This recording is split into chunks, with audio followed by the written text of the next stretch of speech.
This is Totally Useless Information with Nick and Roy. Listen, laugh, and learn.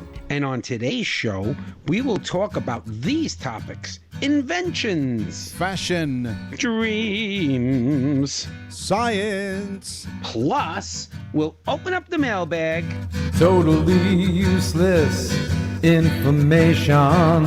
It's everything you never needed to know. Innovation, ideas. The Totally Useless Information Podcast presents Inventions. The invention of the safety pin is really important in life because when people used to use cloth diapers, if you didn't use a safety pin, you were pricked all day long. Excuse me? I'm not calling you a prick. The safety pin was invented so that when people who used, those of us who are old enough to remember cloth diapers, this way the pins didn't prick us all day. The safety pin was invented by Walter Hunt on April 10th, 1849. He was granted the U.S. patent for his safety pin. It was made from a piece of wire coiled into a spring at one end and a separate clasp and the point at the other end, allowing the point of the wire to be forced by the spring into the clasp. We've all used safety pins before, and it was designed to keep fingers safe from injury, hence the name safety pin. Thank you, Walter Hunt. Thanks, Wally. Okay, Viagra, the little blue pill, the wonder drug for erectile dysfunction, Yes. was not invented for ED, erectile dysfunction, no. Oh. In fact, it was a drug to treat cardiovascular disease. So, they had a whole bunch of volunteers get together to do a study for the cardiovascular effects of the drug, and it failed miserably. But when they asked all the people, the volunteers, to give back their medication, they said, no, we're going to keep it because it's been keeping us very happy. And so they figured out that every one of the volunteers was experiencing erections, even ones that had erectile dysfunction. And so they did a test and figured out that they invented the most profitable drug in the last 100 years. I guess it's more profitable than aspirin. Yeah. Mirror, mirror on the wall in 1835, German chemist Justus von Liebig from Liechtenstein und Germany. Thank you. We should play the German national anthem. So Justus von Liebig developed a process for applying a thin layer of metallic silver to one side of a pane of clear glass to create the mirror effect. But before mirrors were invented, people would simply look into pooled water to see their reflection. Another option would be to use a melting sheet of ice or finely finished stones or crystals. Not until metals were smelted, whoever smelted dealt it, and polished could people see a clear and bright reflection. And his name was Justus von Lee. And then he took the Viagra and it became Justus von Liebig. And he looked and that's when they invented putting mirror over your bed. He put the mirrors over the bed. That's right. Oh my God. This is a cool fact. Yeah. Attached to an invention. Okay? When radar was invented in the 1940s, German planes became easy targets at night. To cover the advantage of the radar, because the Allies did not want the Germans to know that we had radar, they sent a misinformation campaign out to Germany that said that they were feeding loads and loads of carrots to all of the gunners at night, and it was increasing their vision, and that's why they were knocking down so many more planes at night. And of course, you know, everybody, the Germans are supposed to be stupid people, like they believe misinformation. And that's the other our sister podcast, Totally Misinformation. Right? This product I'm about to talk to you about in inventions, as you're listening to Totally Useless Information with Nick and Roy, this invention does not have a patent, but that's intentional. In 1953, the Rocket Chemical Company was looking to make a rust prevention solvent and degreaser. It would be used in aerospace industry, and the reason why the company didn't apply for a patent, they would have to disclose what the ingredients are, and they were afraid of copycat products. What is the product? WD-40. You know, the more you said that, the more it went into my head. What an ingenious thing. Why bother going for a patent if you could keep it secret? Kind of like, I guess, KFC, Kentucky Fried Chicken. That's right, but here's the thing. The reason why they call it WD-40, because the previous 39 water displacement formulas did not work. WD-40, water displacement 40, took 39 failed formulas before they came up with the one. WD-40. Wow. Douglas Fuller designed and invented the computer mouse. You know, the thing we all use? Yeah. The computer mouse. But he never made a dime. Because he invented it so long before the computer came out that by the time the computer came out, the patent had expired, and poor Doug Fuller got nothing. Yeah. Fuller got nothing. Yeah. He should have right-clicked on that one. Anti-lock brakes, now mandated as standard equipment in all cars. Modern anti-lock braking systems trace their roots to 1971, when the Delco Moraine Company gave a prototype car anti-skid technology originally developed to help airplanes stop. So because they were developing it for airplanes, because airplanes do need to stop it from a high speed, the anti-lock brake system was developed for cars. That makes sense. I have always had anti-lock brakes, even in the 70s. I just never stepped on them. They can't lock up if you don't step down. Good plan. John Landis Mason, 3 names, invented the mason jar that we all know, okay? And it makes sense because his name is Mason. But did you know he also invented something that almost every single person uses? The screw top salt shaker. Oh. Before that invention, people would take salt in their hands and just put a little pinch, kind of pinch it. They'd probably get all over the table and all over everything, and there was no really good control. But Landis Mason, John Landis Mason, figured out I can put a couple of holes in there and screw this thing on top, and they can shake the hell out of it and get your salt in equal portions. There you go. Cool. Thank you, Mr. Mason. You obviously had your cap screwed on straight. You're listening. Now, because he invented the mason jar, did he have a big mouth? You're listening to Totally Useless Information with Nick and Roy. Welcome to the Totally Useless Information Fashion Show. Oh, yeah.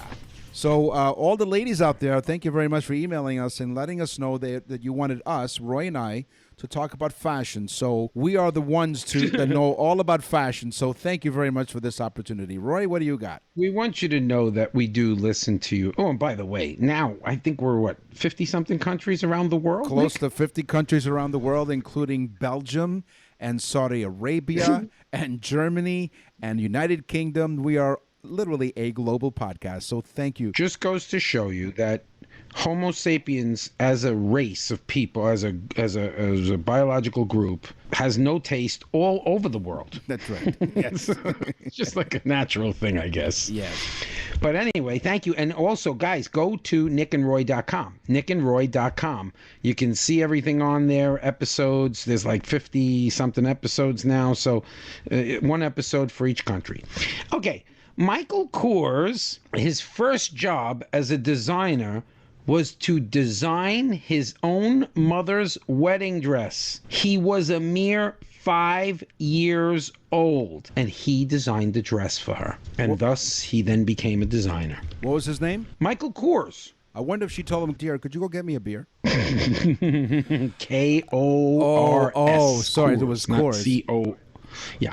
In Australia, Speedos are called budgie smugglers, a term which is derived from the name of a small parrot, the domestic budgie bird. Where is this? In Australia, down under. And we have lots of listeners in Australia, too. That's right. Apparently, the body-hugging swimwear we all know and love as the Speedo looks as if it was attempting to conceal a parrot when viewed from the front. I just call them my snake basket.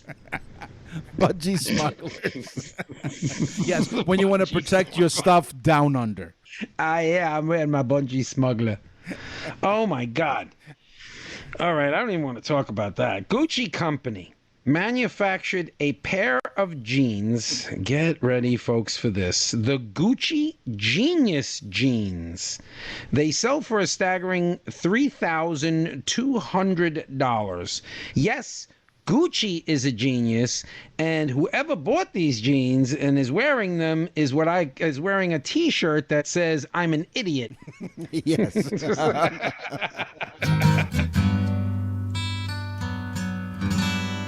Gucci Company manufactured a pair of jeans. Get ready, folks, for this. The Gucci Genius jeans. They sell for a staggering $3,200. Yes, Gucci is a genius, and whoever bought these jeans and is wearing them is wearing a T-shirt that says "I'm an idiot." Yes. How much did you pay for that? I'm wearing the idiot T-shirt. So we talked about Speedos in Australia. Thongs are illegal in Melbourne, Florida. And should be. Okay. They shouldn't be wearing anything. Yes, that's right. But they're wearing thongs. The punishment is a $500 fine or 60 days in jail. This ordinance in Melbourne, Florida, prohibits any display of the buttocks of male or female beachgoers, meaning thongs and G-strings are out. By the way, you can really thank former New York Mayor Fiorello LaGuardia for popularizing the modern-day thong. He introduced it in 1939 to make New York City's nude dancers cover up just a little bit. I think what happens, Nick, is they come up to those girls on the beach and they say, "I'm sorry, I'm going to have to give you a $500 fine." They hand them the credit card and they swipe it in their rear end. Or nowadays, you can just tap. It gives new meaning to the word beach bum. Okay, ready? Do you know what a grabotologist is? A grabotologist. No, I don't. I mean, it sounds like something you might grab, but no, I guess that's not it. Well, no. It's not someone that goes around grabbing women or experiencing the feeling of thong skin. Nope. It's a person who collects neckties. Oh. They are called grabotologists. So if you get anything from the show today, walk around saying, "Do you know what a grabotologist is?" and make believe you're smart. Yes, just make believe. Men didn't wear underwear until the 17th century. Women didn't. I'm not wearing them now. Oh. In fact, I'm not wearing pants. Wow. So we should give you a $500 fine or 60 days in jail. Women. Hey, listen, Nick. Yes. I'm going to stop you for 1 second. Yes. I thought of another ingenious idea that I'm going to share with the people here. Okay. I call it the Zoom suit. What it is literally just a cover in the front of you that looks like you're wearing a jacket, a shirt, and a tie. Right. But literally, you could be completely naked. It's more or less like one of those Huggy blankets that you just throw over you while you're on a Zoom call. It makes it look like you're dressed. Men didn't wear underwear until the 17th century. Women didn't bother wearing underwear until 1800. A former infantry soldier and medic gives a plausible explanation. He writes that when on the field, soldiers sweat a lot and can't take showers for days. Their uniforms are loose enough to allow for ease of movement, so they don't wear underpants in order to prevent skin eruptions and fungal infections. Mm-hmm. Elizabeth I was so fond of wearing a hat, that she forced women to wear hats on Sundays in public and on holidays. So, if you didn't wear the hat, the person that gives the fines for the thongs would run up to you. No, really, honestly, it would be a big, big fine. So women wore hats on Sundays and holidays. If you were caught, you got a very heavy, steep fine. And the wrath of the queen, which you don't want, of course. Oh, no. So red heels. Now, who's the designer who came up with the red heels? Red soles? Louboutin. Not Louis Vuitton. Right. Would it be Button? Button. Okay. Well, in the 1670s, Louis XIV decreed that only members of the royal court were allowed to wear red heels. It was an easy way to distinguish someone of the upper classes from a commoner. So red heels was decreed by the king in the 1670s, Louis the 14th. Maybe that's where Louis Vuitton came from. Maybe that's a descendant of Louis Vuitton. Yeah, I'm gonna tell you, Nick. I think you're onto something here. I mean, we're quite the conspiracy theorists, but I thought my grabitologist thing was pretty good. But I gotta hand it to you. You got two really good ones. Thank you. That one's a really good one. Louis Vuitton probably knew that and took the name Louis Vuitton because he knew about the red heel thing. And he wore could be, folks. Could red be. Somebody shoes. look into this. Get on and shoot us an email. The way to reach us is go to nickandroy.com to click on Contact Us. We'll get the email. We will respond. And we want to thank and welcome all those listeners in Windsor, Canada, Auburn, Maine, Westchester, Ohio, Wakefield, United Kingdom, and Troy, Michigan. And now it's time for Totally Useless Information with Nick and Roy as they present Dreams. Wake up. What was that? We talk to you about dreams, not only about what you dream and what they might mean, and we talk about dreams in general. So I'll start off with, what if you dream that you're naked? Nudity indicates vulnerability. When you're without your clothes in your dreams, you are most vulnerable. Unless you're in Melbourne, Florida, of course. There's absolutely there's nothing that you can hide behind. The dream may parallel a waking situation where you feel helpless, where you have completely let your guard down. Perhaps you're in a relationship where you have opened up yourself at the risk of being rejected. Yeah, I had a dream I was naked, and in the dream I was asking my wife, honey, where's the credit card? Okay. And then she found it, and I was charged $10. It was a service charge. Woo! You have your most vivid dreams during REM sleep. REM sleep, of course, is the sleep where you're most in a catatonic state. During REM sleep, you may dream you are running, so the brain shuts down and paralyzes your muscles so that you don't run the hell out of bed. Now, if your brain could only paralyze Heidi Klum's muscles so I could catch her in my recurring dream, that would be awesome. And she's dreaming of you getting arrested. Actually, Nick, I'm yelling, Heidi, come back here. I have a ticket for you for that thong you're wearing. But go on, go on. To see a burning candle in your dream signifies that good luck and hope will be coming your way in small and steady amounts. You are in a very comfortable stage in your life and may be seeking spiritual enlightenment. Lit candles in your dream are also symbolic of intellect, enlightenment, awareness, or search for the truth. This is a cool one. It's a quickie, too. Most people dream in color, but only 12% of people dream in black and white. Those are the same people that are real snobby and probably dream in subtitles as well. Yes. Yes. I only watch foreign films. Yes.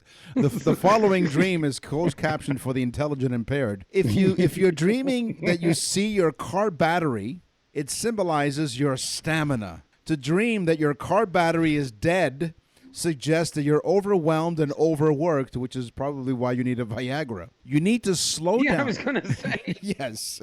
So to recap, to see that if you're dreaming of a car battery, it symbolizes your stamina. But to dream that your car battery is dead suggests that you're overwhelmed and overworked. You need to slow down and set some time for yourself, or else run the risk of collapsing from exhaustion. Which reminds me of a dream I had. I dreamt the other night I was a muffler, and in the morning I woke up exhausted.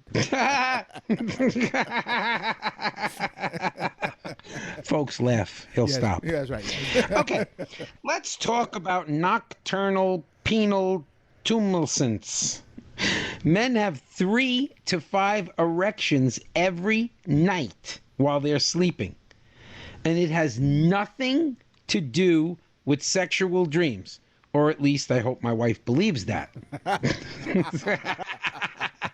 Yes. No, really, honestly, it has nothing to do with sex or dreaming sexual things. You just normally, as a biological function, I believe that some of it has to do with not urinating while you're sleeping, and so on and so forth. But you have 3 to 5 erections, and it's called nocturnal penile tumescence. If you're dreaming that you're wearing dentures, it indicates that you're not being completely truthful in some waking matter. Okay? To see or dream that others are wearing dentures suggests that someone in your life is not who they say they are. They are being deceitful. People who sleep face down are more likely to dream about sex. Also, they're more likely to dream about being locked up, naked, smothered, or swimming. Actually, it just sounds like a sex dream to me. Yes, it does. That's a sex dream to me, being smothered, locked up, handcuffed, thrown in a pool. Yes. What's wrong with that? With the whole cast of the swimsuit model edition. And they're all wearing thongs. They're all get thrown in jail for 6 months. You're listening to Totally Useless Information with Nick and Roy. And now for something completely useless.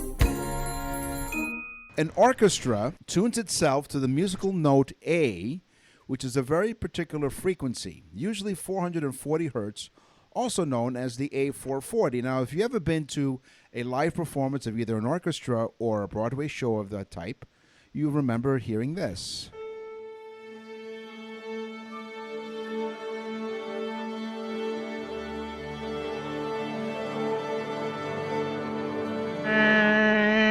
That's A. That is, exactly. The note is usually played by the oboist or first violinist, and the rest of the orchestra tunes their instruments to match it, the musical note A.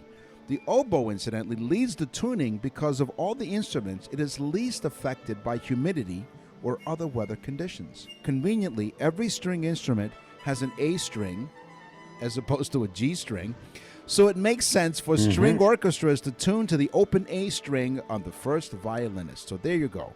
The note A. Wow. There you go. And I know a lot about music, and I didn't know that. There you go. It's not completely useless, but if you have any questions you'd like to send our way, and we want to thank everyone who's emailed us, you go to nickandroy.com. What's in the mailbag? What's in the mail?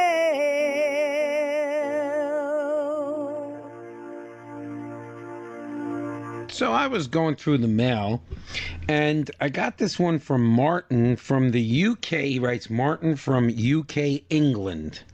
Okay, Martin, we understand the UK is England. It's like you're from the United States of America in the U.S. Yeah, United States of America, USA. Right. Okay. Well, anyway, Martin, thanks for the letter. He says, thanks so much for your show. It's funny and quite informative. So he's very, very English. Okay, he even writes like an Englishman. It's quite informative. What is your history, he said. And I was like, what the hell is he even talking about? But he goes on in the thing, and he wants to know a little bit more about our backgrounds, like what we did in our lives. And so I told him to go on to nickandroy.com, and because he emailed us separately. He didn't go on, I guess, the website. But on nickandroy.com, you'll see pictures of us and some brief synopsis stuff on it. But Nick has been involved in radio pretty much his entire life, and he went to college for it. I know that he was when we were friends in high school. He wanted to be in radio. That's what Nick wanted. That's right. I got out of high school, went into the restaurant business. My family was in the restaurant business. Then I had a couple of restaurants and some retail stores. So I've been in business pretty much my whole life. I've been involved in music and singing and all kinds of other things. But go to nickandroy.com. And you can find all this stuff out about us. Including how to email us. What's in the mail? As we mentioned, we are all over the globe. We want to welcome listeners who listen to Totally Useless Information with Nick and Roy. Traverse City, Michigan. A lot of Michigan listeners. We have listeners in Chile and Nigeria. I can't believe that. Nigeria. That is so cool. It's really cool. You know, I mean, there's got to be English-speaking, either expats or English-speaking people in those countries that are looking for really cool content like our show. Not to be too, presumptuous, but, yeah, we're not conceited. We're convinced. Einstein was a moron. Newton was a jerk. E equals nothing in science, science, science. Totally useless information with Nick and Roy. I'm Nick. And I'm Roy. Multilingual people unconsciously, this is done through a study, a scientific study, multilingual people unconsciously assign separate personalities to their different languages that they speak. Now, you know that I get mad when people go, when they say the word Latina. That's right. When they speak in Spanish and they speak with this completely different accent than what they are. Okay, but that is an unconscious fact that happens in a scientific study. Scientists believe we attach social and cultural mental aspects that we think should be attached to that language. So every time I speak Latin, I just naturally want to make love. See? Yes. Now think about that, though. That's crazy, right? So, like, I do it all the time when I say, Liechtenstein! Yes. Well done, well done. If you could fold a piece of paper 42 times, its thickness would exceed the distance from here to the moon. So think about it. If you fold a piece of paper once, it'll be 2 pages thick. But when you fold the piece of paper twice on itself, it's not 3 but 4 pages thick. If you fold it a third time, it's 8 pages thick. Paper folding is exponential. So that if you were to fold it a 4th time, it's 16 pages thick, okay? A 5th time will give you 32 pages thick, and so on. 41 foldings will get slightly more than halfway to the moon. So that means 42 foldings is all it takes. The thickness of paper grows exponentially. I don't believe it. I think it's like that, the licking of the Tootsie Pop. Yes. I don't know. All right. I think they're just making that. So they're basically implying that it's doubling or tripling or quadrupling. Right. That's right. According to scientists, people prone to self-harm can cope with stress better by swearing. Shut the front door. But anyway, they found out that these people that curse and swear tend to live longer than people that don't curse and swear. So basically, I'm set to live to like 100. My wife is probably going to live to 125. Yes. She has such affectionate names for me, you know? Yes, Like, yes. you dirty... Yeah. Yes. Nick, she likes to call me a bastard, which I think is a French bread. Yes, it is. And you smear it with mustard. Mustard, German mustard from Liechtenstein. That's right. So every time a woodpecker's beak hits a tree, its head is subject to 1,000 times the force of gravity. Think about that. Every time that the woodpecker, his beak hits the tree, its head is subject to 1,000 times the force of gravity. They can't be very smart animals. I mean, whacking their heads every day like that, and they do it fast too. It's like, brrr. Yeah. You ever have one go on your rain gutter? No, but I've told this story before on the show, but I remember we were in northern Italy a few years ago, and it was a beautiful, quiet morning. You can literally hear the leaves fall from the tree. That's how quiet it is. And from the distance, I'm hearing tap, tap, tap, tap, tap. And I said to my wife, I said, wow, isn't this kind of cool? Someone is writing a novel out here in the middle of nowhere, beautiful nature. They're writing this novel. They're at peace with themselves. And she's like, no, you idiot. It's a woodpecker. That's what I was hearing. Tap, tap, tap, tap. Oh, you thought it was typing. Yeah. Yeah. Exactly. Yeah. Yeah. Yeah, you see, most of the time, folks, a story gets more interesting when it's told the second time, but not in this instance. So. Far from it, yes.